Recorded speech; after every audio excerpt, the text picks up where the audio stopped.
అంటుంటారు. అయితే బీఆర్ఎస్ నాయకులు రైతు బంధు ఇయ్యలేదా, ప్రజలను ఆదుకోలేదా అని చెప్పేసి ఆ ఒక మాట మాట్లాడుతున్నారు. వాస్తవేనయ్యా, రైతు బంధు ఇచ్చింది 100%.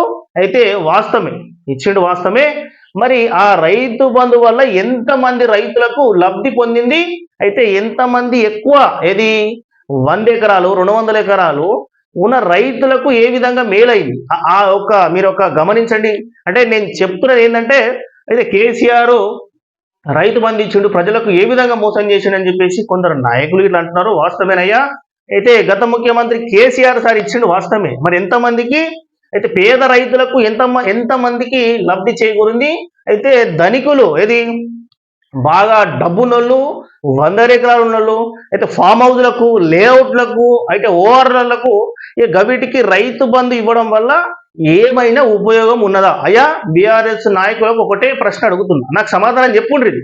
ఒక రైతుకు ఒక 5 ఎకరాలు ఒక 10 ఎకరాలు ఉన్న రైతుకి ఇస్తే ఖచ్చితంగా 100%. 5 ఎకరాలు 10 ఎకరాలు ఉన్న రైతుకు ఇప్పుడు 7,000, అంతకుముందుకు 6,000 అన్నారు, ఇప్పుడు 7,000 అంటున్నారు.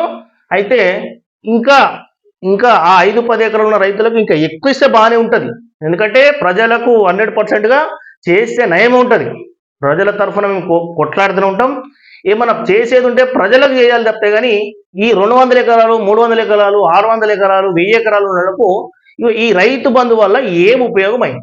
అయితే రైతులకు ఉపయోగమైందా, మరి ఆ 100 ఎకరాలకు ఉపయోగమైందా? మరి గమనించాలి. మరి ఆ సారుకి తెలిసేనా, మరి కేసీఆర్ సారు 70,000 80,000 పుస్తకాలు చదివిండు అని చెప్పేసి అంటారు. మరి 80,000 పుస్తకాలు చదివిన సారు ఈ 700 ఎకరాలు 200 ఎకరాలు 1000 ఎకరాలు ఉన్నకు ఎట్లా ఇస్తారయ్యా? మరి పేద ప్రజలకు అందినట్టేనా? అది మీ యొక్క రైతు బంధు పేద ప్రజలకు అందినట్టేనా?